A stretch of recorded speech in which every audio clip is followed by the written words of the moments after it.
Hoje eu olho baterias de lítio, né, como emaranhado de fio desencapado energizado.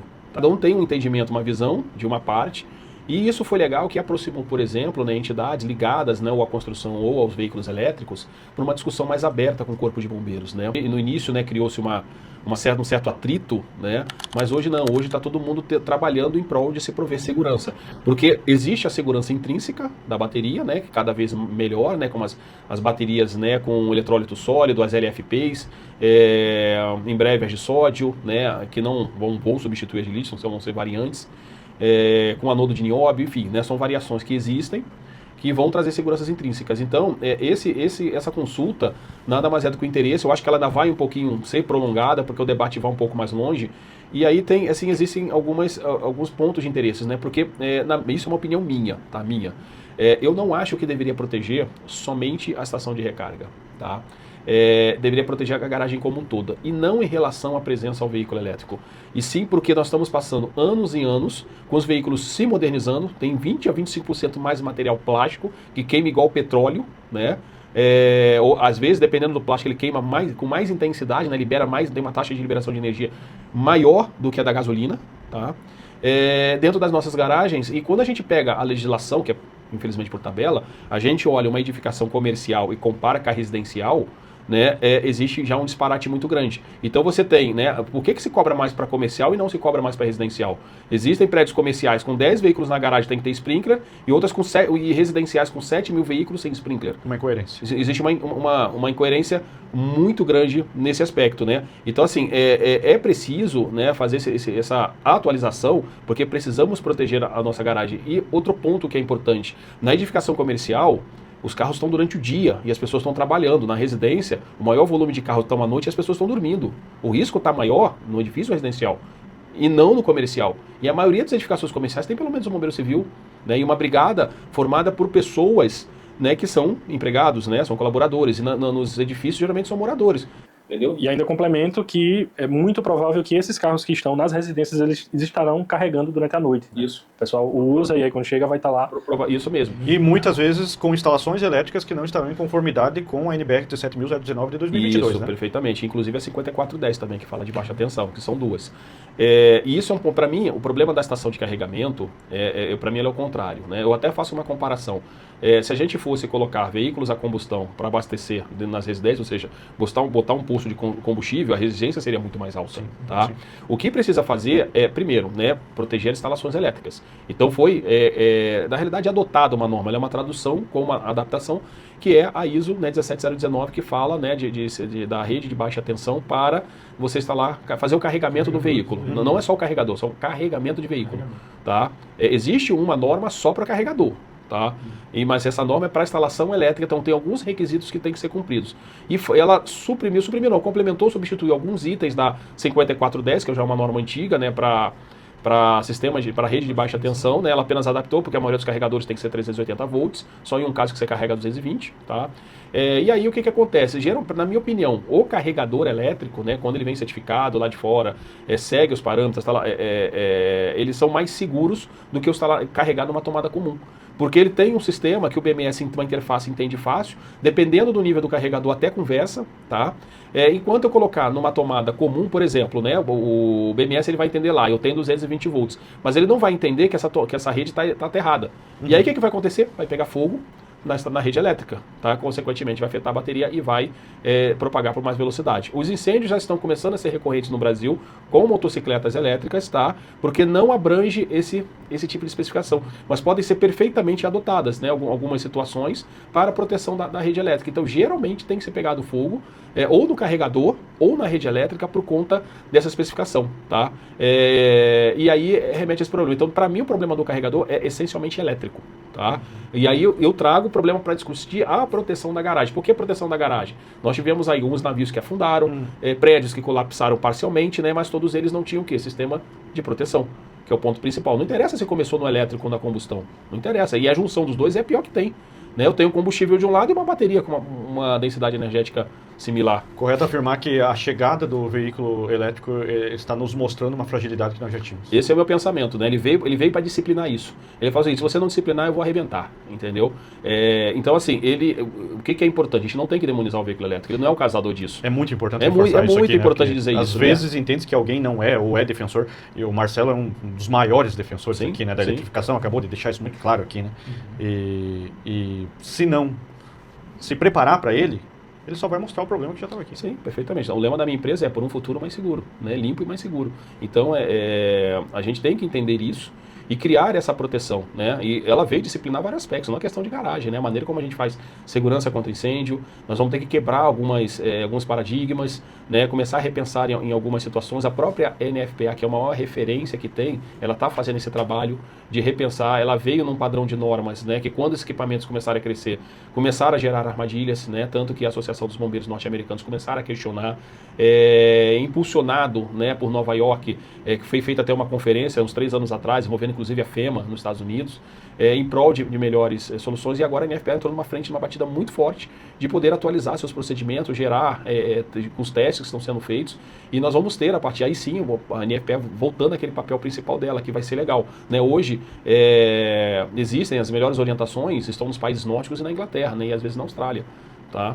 Mas eu acredito que os Estados Unidos volte a esse papel, como eu falei, está criando uma diretriz, a NFPA 800, a NFPA 855 para sistema de armazenamento de energia é uma boa referência, ela inclusive, inteligentemente, né, ela estava revisando a norma, que agora não vou me lembrar o número, para proteção de estacionamentos e garagens, né?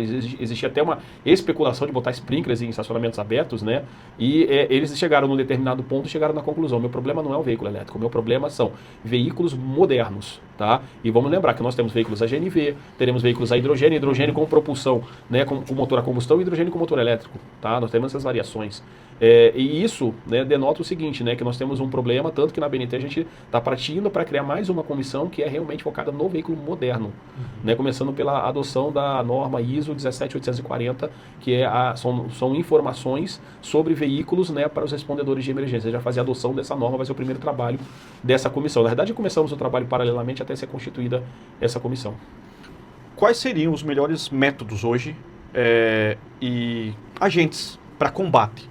Vamos pensar no parecer técnico em vigor, se transformando numa IT, o que ele já está trazendo, mostrando uma fragilidade que nós já tínhamos, ela já estava aqui, o elétrico só está revelando ela.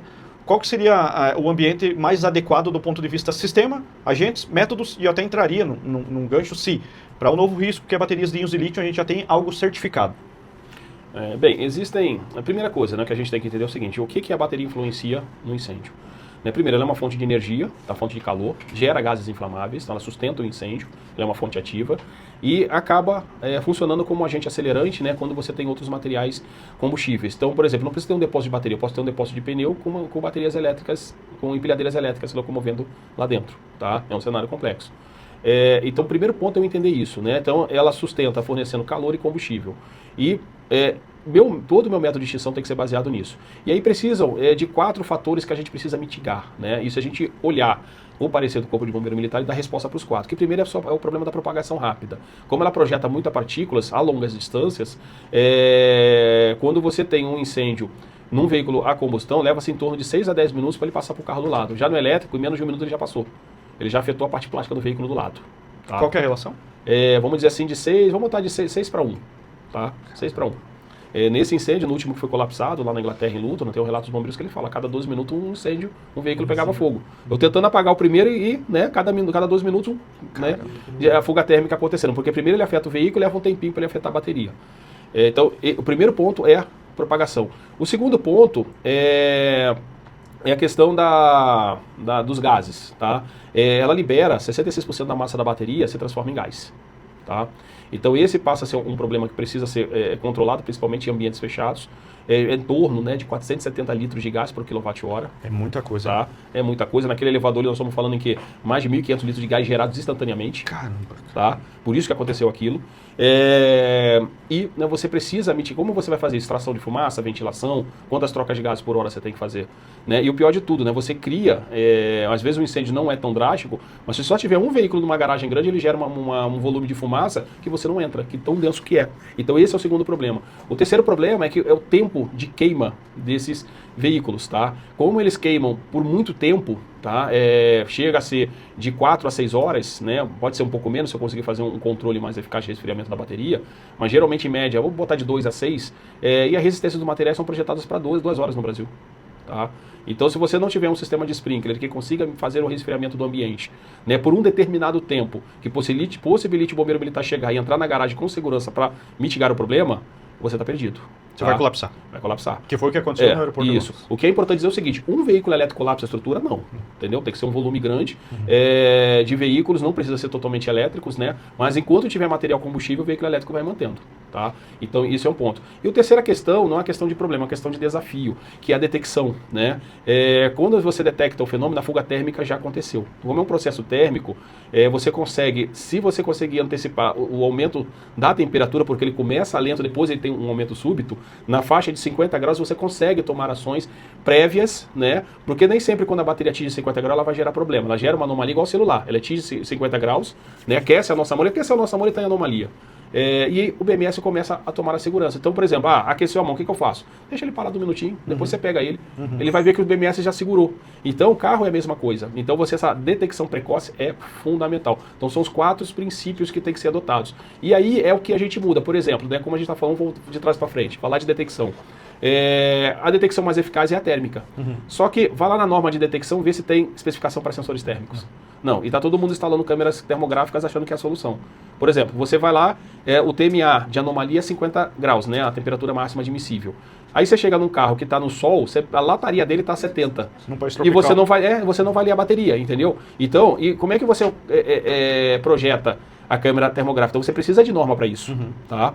E aí essa é a questão. Como é que funcionam os sensores, né, por radiação térmica? Que tipo de sensores podem ser usados? Qual é o meu objetivo de detecção? É para ativar um sistema de supressão? É para ativar um processo de aviso, um pré-alarme? Então isso precisa ser definido, tá? Eu tenho que abdicar da detecção convencional? Não, muito pelo contrário, ela tem que ser mantida. Eu vou apenas complementar essas medidas, tá? Bem, aí vamos para o segundo ponto, questão de resistência dos materiais, né? Então, como eu disse, o próprio Sprinklers ele aumenta a resistência dos materiais, mas pode existir soluções, como existe, por exemplo, na Alemanha, de você colocar coating na estrutura, né? Que são revestimentos que você fazem intumescentes, né? Ou com alguma propriedade de resistência ao fogo, que eles têm uma resistência pelo menos de 2 horas. Então, eu tenho 2 dele, mais 2 do concreto, 4, entendeu? Então você tem possibilidades alternativas, principalmente em edificações pequenas onde sai caro você instalar um sprinkler. Você prolonga a resistência. Você prolonga a resistência, porque eu preciso prolongar e preciso fazer com que resista. O terceiro ponto é evitar a propagação, tá? E aí vem a questão, crio barreira, se eu tenho sprinkler eu não preciso de barreira, tá? Ponto. Mas e o que eu faço quando não tem barreira? E aí eu tenho um princípio que eu sempre utilizo, né, na resposta com bateria. Eu tenho que manter o incêndio na origem. Começou num carro, mantém num carro. Tá num lote de carro, mantém num lote de carro. Tá numa edificação, mantém na edificação. Ele já se desenvolveu em relação à minha proposta. Eu não posso deixar ele piorar. Entendeu? Então assim, eu preciso trabalhar nesse ponto. E aí vão existir, por exemplo, um ponto que eu tenho uma opinião minha, se eu tenho estações de carregamento com sistemas automáticos específicos para aquelas vagas para veículo elétrico, eu não preciso colocar barreira, porque o sistema vai conter. Inclusive fala-se, a NFPA inclusive fala de um sistema de preação. Né? Em vez de eu acionar o sprinkler e ele só aquele bico deflagrar, eu preciso ter um sistema de preação, né, que me ativa um determinado setor e aquele setor baixa. E aí está além daquele veículo, entendeu? Então é um sistema de sprinkler de preação. Então isso é importante, então a gente precisa trazer isso. E para finalizar, né, a parte dos agentes extintores, né, que é essa que dá uma discussão, né?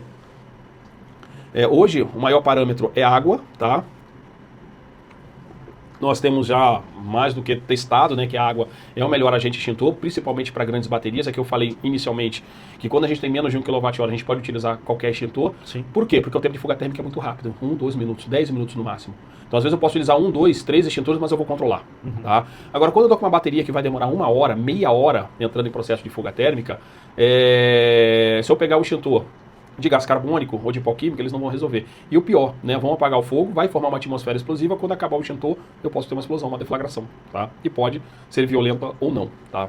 Então a água é o mais utilizado. O problema é que a água, no processo de resfriamento, é uma troca de calor. Então a água, para resfriar, né, a bateria e controlar o fogo, ela precisa tirar calor, ou seja, ela precisa se aquecer e evaporar. Muito mais evaporar, né? Onde eu gasto mais, a gente olhando as reações calorimétricas, de calorimetria, né? A gente gasta mais calor nesse processo. Só que grande parte da água que eu jogo no veículo bate e cai no chão. Tá? Perdeu. 90 a 95%. Isso faz com que tenha-se um consumo equivalente de 1 metro cúbico por quilowatt-hora. Tá? Um carro com 40 kWh, nós estamos falando de 40 metros cúbicos. Os caminhões de bombeiros têm 4, por exemplo, em média. Tá? 4 metros cúbicos corresponde a 4 mil litros. Então esse tem sido o desafio, né? Então existe inclusive uma orientação da NFPA, que ela indica, né, no caso para sprinkler, né, que você tenha água compatível para 2 horas de incêndio. Tá? Quando você tem bateria junto com materiais combustíveis. Há uma vazão de 60 GPM, tá? E aí quando a gente olha essa vazão, calcula o tempo, a gente calcula alguma coisa similar a 1 metro cúbico por quilowatt-hora, tá? Entendeu? Só que não é o mesmo parâmetro, mas quando a gente faz as contas, acaba chegando nesse número, tá? Então assim, beleza. Como é que eu vou instalar, vou aumentar a minha reserva de incêndio se em determinados prédios não tem estrutura para suportar mais água? Né? Cada litro de água nós estamos falando de 1 quilo a mais, né? 1 metro cúbico estamos falando de 1 tonelada a mais para edificação. Então como é que eu faço isso? Né? Então assim, essas questões precisam ser equacionadas, porque senão inviabiliza o progresso, tá? E existem alternativas para isso, tá? Alternativas de agentes? De agentes, né? De agentes, alguns casos técnicas, né? E alguns casos equipamentos mesmo, sistemas. Tá? Correto afirmar, Vale, que quem vai construir esse caminho seguro é a engenharia de prevenção e combate a incêndio. Sim. Hoje, né, por exemplo... Esse caminho está em construção. Esse caminho está em construção. Nós estamos lidando com algo novo, tá? E aí nós temos que abrir a mente, porque nós temos soluções, da mesma maneira que a tecnologia no mundo evolui, tá? A tecnologia de incêndio também evolui. E o nosso sistema é tão protecionista que a gente não aceita essas tecnologias entrarem. Perfeito. Tá? Não estou criando aqui o mérito, não é certificado, não é confiável, não é isso. De forma alguma. A gente não abre margem para que essa tecnologia entre, a gente entenda como ela funciona e cria uma norma. A gente não deixa a nova tecnologia de proteção contra incêndio gerar uma norma de adaptação. Tá? Por exemplo... Até porque se falar de certificação é tudo muito novo, né? Então, sim, a gente tocou no tema certificação. Sim, aliás, todo mundo tem uma visão deturpada. Todo mundo não, uma parte, né? Como certifica? O que é certificação? O que é um produto certificado? Para eu ter um produto certificado, eu obrigatoriamente tenho que ter uma norma de ensaio. Perfeito. Ponto. Se eu estou lidando com uma tecnologia, eu não tenho norma de ensaio, como é que eu vou ter um produto certificado para bateria? É novo. É novo. Por isso que esse caminho está em construção. Esse caminho está em em construção. A engenharia de prevenção e combate a incêndio construirá isso. Perfeitamente. E aí existem determinados produtos, alguns certificados, outros não, mas para outra finalidade, que apresentam um certo desempenho, com bateria. Sim. Tá? E aí qual é a eficácia disso? Como é que a gente avalia isso? Tá? E esse é um ponto. A gente tem que abrir a cabeça, a gente tem que entender os ensaios que estão sendo feitos com esses produtos. Se for o caso, replicá-los aqui, montar uma norma de ensaio para eles, para que eles sejam avaliados. Eu defendo o seguinte, eu tenho que aprender a me defender com água, tá? Principalmente o corpo de bombeiro, porque essa é a realidade do corpo de bombeiro. Não adianta eu falar utilizar um equipamento XYZ que custa uma fortuna, se eu não consigo ter um desse produto em cada caminhão de combate. Perfeito. Entendeu? Eles têm que aprender a lidar com água. E a gente também tem que aprender a fazer um dimensionamento, né, com sistemas hídricos, né? O Pedro tem me acompanhado em alguns trabalhos, né? Primeiro eu faço o quê? Eu estabeleço uma proteção à base de água, né? Tanto para hidrante quanto para sprinkler, né? Hídrico primeiro. Em cima dessa composição é que a gente apresenta as alternativas, tá? E aí cabe ao cliente, dentro de uma relação custo-benefício, ele entender se esses produtos são bons ou não. Perfeito. E a gente mostra a relatividade de eficácia disso, tá? E o que conseguirmos com a engenharia de incêndio melhorarmos a relação de quilowatts-hora versus reserva técnica e sermos mais eficazes, certamente fará parte desse caminho que está em construção. Né? Porque quando a gente fala de 40 mil litros de água para combate em um carro, né, Vale? De um carro com bateria de 40 kWh. É bastante coisa. É muita coisa. É muita coisa, é absurdo. É fato que a engenharia na construção desse caminho possivelmente reduzirá essa quantidade de água. Com enriquecimento, enfim, é o que você falou. Não existe, esse caminho não está pronto, esse caminho está em construção. Não, e outra coisa também que vale destacar, que esse número, né, ele é empírico. O que é empírico? Né? É feito por observações das ocorrências feitas principalmente nos Estados Unidos. É um número adotado pela Associação Norte-Americana dos Bombeiros. Tá? E quando a gente olha as ocorrências, até mesmo aqui no Brasil, na Europa, existe um racional muito parecido. Ele vai de encontro. Ele vai de encontro. É bacana até falar isso, porque a gente acompanha o Vale nessa caminhada há algum tempo, e quando eu digo que Vale é autoridade nesse tema, porque quando o Vale falava disso lá atrás, há 1 ano e meio, Pedro, 2 anos atrás, eu acho, por aí, né, Vale? Por isso aí. É fato que se olhava com uma certa incredulidade, você falava assim, muita água, o que o Vale está falando? O que esse cara está falando? E aí a gente começou, né, Vale, ter isso no Brasil, e é o que você acabou de explanar. Sim. Os fronts aqui, os combates aqui, seguiram essa mesma relação de quilowatts-hora versus isso mesmo. E aqui existe uma tendência de reduzir, porque não existe um padrão nos Estados Unidos de iniciar o combate com mais de 120 GPM, né? E aqui a gente inicia com 60. Então isso já prediz num consumo menor.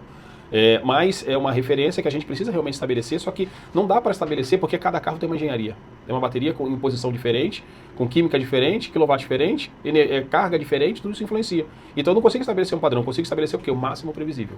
Tá? E em cima dele, eu analisar. Por exemplo, se eu tenho um centro logístico que a bateria está com 30% de armazenamento, esse 30% eu levo para minha reserva, eu aplico esse 30%. Tá? Então esses fatores que a gente está criando de paralelos para criar, por exemplo, né, existem baterias com compartimentações internas, né, principalmente as aeroespaciais, e isso pode ser levado em conta, né, para compensação, não vou dizer a palavra compensação, mas para uma otimização das medidas de segurança, né, você não precisar de algo mais rígido. Então eu acho que o primeiro você tem que pensar o seguinte: qual que é o meu pior cenário? É esse.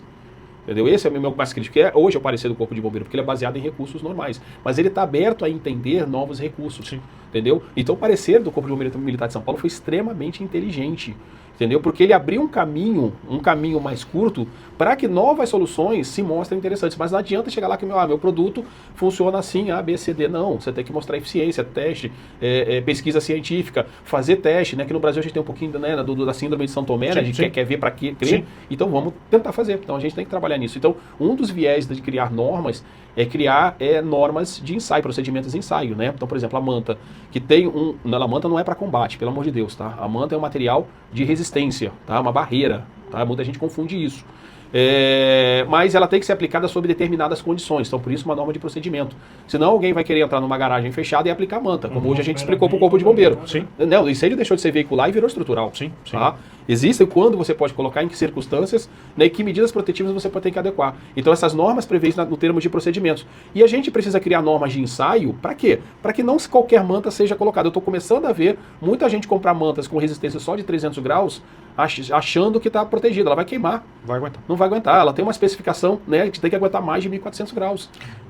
Eu entendo o parecer muito feliz nesse sentido também, e muito no sentido de que ele constrói isso, inclusive junto com o responsável técnico. Sim. O parecer, ele deixa isso muito claro ao longo do seu texto, onde essa responsabilidade será compartilhada e será construída. E vai muito em encontro disso que nós estamos falando aqui. Não existe um pozinho mágico, um plim-plim, a solução está pronta, está aqui, está todo mundo seguro, tudo resolvido. Não, existe em andamento uma construção, e penso que daqui, nos próximos anos, 3, 4 anos, aí a gente vai estar em uma outra condição, né, de número eletrificado no Brasil e também de segurança das instalações. Sim, e assim, Fábio, eu acho que, primeiro, se a gente conseguir quebrar em nichos, vai dar trabalho, mas é uma maneira mais tranquila. Mas se não, a gente vai ter que trabalhar com análise de risco, não tem como. Vou te dar aqui um exemplo.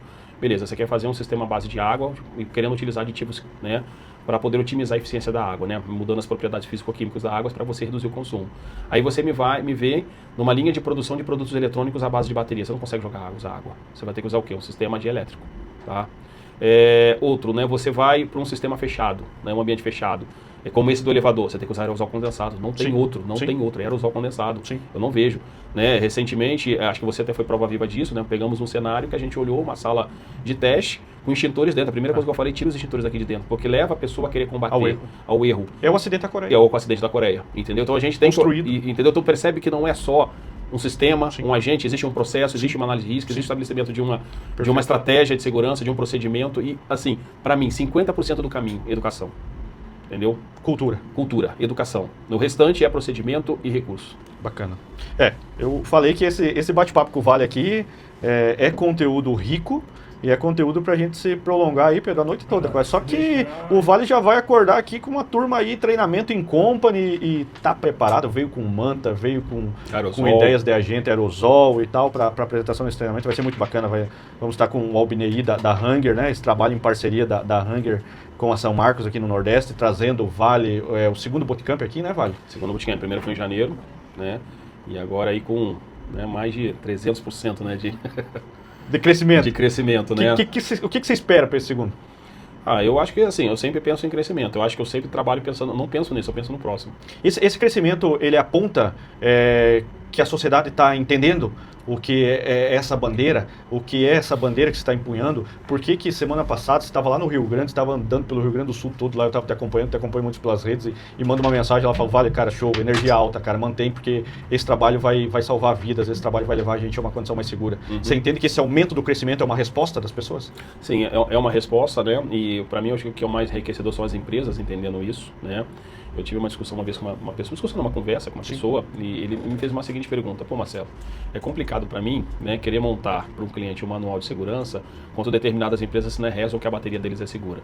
Aí eu falo o seguinte, cara, o futuro vai te posicionar, porque não existe bateria segura, tá? Não existe bateria, não vou dizer a palavra segura, vou dizer assim, não existe bateria que não vai entrar em fuga térmica, isso não existe. A partir do momento que eu concentro uma grande quantidade de energia por meio de reações químicas num espaço pequeno, se alguma coisa falhar, isso não vai ser legal, isso vai dar um problema sério. As baterias sim têm segurança, tá? Mas elas não são 100% seguras. Então, a gente precisa entender o seguinte, no futuro, né, quem chegar e falar para o cliente, você tem que fazer isso para se proteger, seguir essa cartilha, né, você vai tornar a bateria segura. E eu sempre rezo o seguinte, se eu sei manter isso seguro, eu sei manter um veículo elétrico seguro. Está controlado. Está controlado. Tanto que eu lancei a campanha Carga Segura, tá? Que não é minha, não é um trabalho meu, é um trabalho feito nos Estados Unidos pela UL, tá? Eu apenas traduzi, adaptei, né? Porque a palavra lá é chart, né? Tem 6 anagramas, 6 palavras no anagrama, né? E a nossa tem 5, então eu tive que fazer uma adaptação. Então é um trabalho que ele não é meu, tá disponível, né? Para todo mundo pegar. Utilizar, né? Eu já até queria ter uma maneira das empresas poderem fazer um DDS, né? Com as ferramentas. E esse vai ser conteúdo do Bootcamp também? Sim, eu vou falar, já começo com ele, né? Que é, né, a carga segura, eu carregar com segurança, né? Saber avaliar meu equipamento, se ele está estufado, se ele não está estufado, recarregar de maneira segura, garantir a minha segurança, né? Se der problema, o que eu tenho que fazer, né? E utilizar produtos, né, de boa qualidade. Então, esses 5 passos que tem em cima da palavra carga são importantes de maneira fácil para você criar. Então, e ali se aplica a qualquer tipo de bateria, invariavelmente, tá? E esse conteúdo está disponível também, né, Vale? Nas tuas plataformas aí, né? Tá no meu site. Tá no Instagram, né? Não, tá no Instagram, mas tá no site, inclusive. Inclusive está escrito no site, copia e cola. Bacana. Tá? Eu penso que isso iria muito em encontro do que nós falaríamos aqui, fechando a noite, de que para quem já é consumidor, Vale, para quem já tem o veículo elétrico, o que são recomendações, o que são boas práticas? Carga segura. Carga segura, tá vendo? Já tinha dado o tema, já estava na mesa já. Basta pesquisar na internet, né, MValetech, né, escrever carga segura, que ela vai aparecer. Tá? Bacana. Fica fácil, depois se vocês quiserem disponibilizo o link, né, para poder ficar marcado lá. A gente vai subir esse vídeo aí, né, galera, se inscreve aí, curte, comenta, deixa dúvidas aqui, Vale tá sempre à disposição aqui, né, vai estar acompanhando. Então, o treinamento in company também é uma opção, né, Vale? Juntamente com a Hanger aqui no Nordeste, a São Marcos, a Hanger, juntamente com o Marcelo, promovendo o Bootcamp aqui no Nordeste, é pioneiro nisso, então, não à toa nesses 10 dias aqui, né, tem umas 2 turmas aí in company, então, se tem essa preocupação, se tem esse risco, shoppings, hospitais, ambientes industriais, fala com a gente, fala com a Albinei, lá a gente vai deixar as redes aqui de todo mundo, fala com o Vale, fala com a São Marcos, tem especialista aí à disposição. E não só treinamento também, né? Muito pelo contrário. Treinamento, né? A fazer um estudo de situação, uma análise de situação, que vai indicar recomendações de segurança, que pode virar um projeto executivo, né? Um sumário executivo para implementações, plano de emergência, formação de brigada, né? Então essa parceria aí com a São Marcos e com a Hanger é para fornecer soluções completas para as empresas. A gente falou e passou rápido, e quando eu falo da energia alta desse cara, ele tem um grupo, né, Pedro? Que ele promove semanalmente encontros, né? Isso. Masterclass lá, né? Semanalmente a gente com encontros, com estudo, e isso envolve o que é esse cara, né? A energia dele, como que ele está empunhando essa bandeira, né, Pedro? Trazendo sempre à tona o que está acontecendo aí no dia a dia e difundindo esse conhecimento para os alunos, né, que participam aí semanalmente. E eu vejo como é importante, né? A última visita, né, desse cliente, que vai ser realizada, acho que foram uns 3 meses atrás.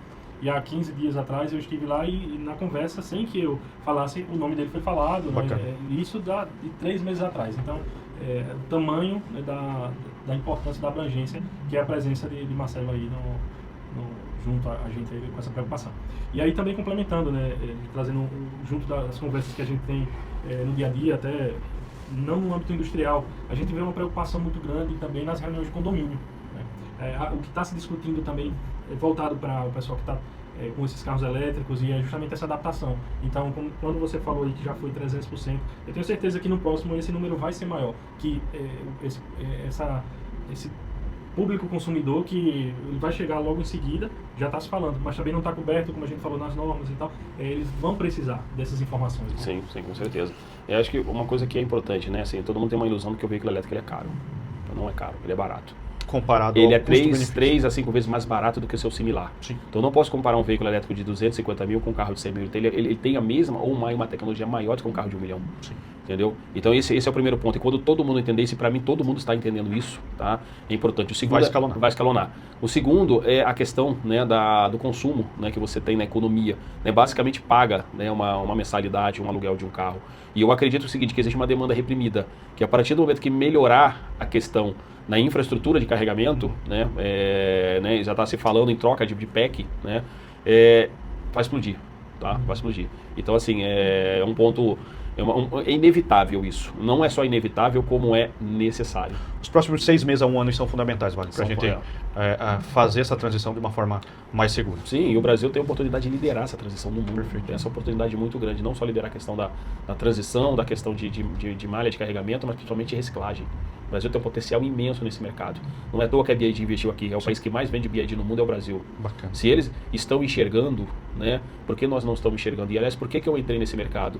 Porque quando eu comecei a trabalhar com isso, as primeiras pessoas que fizeram contato comigo não foram brasileiros.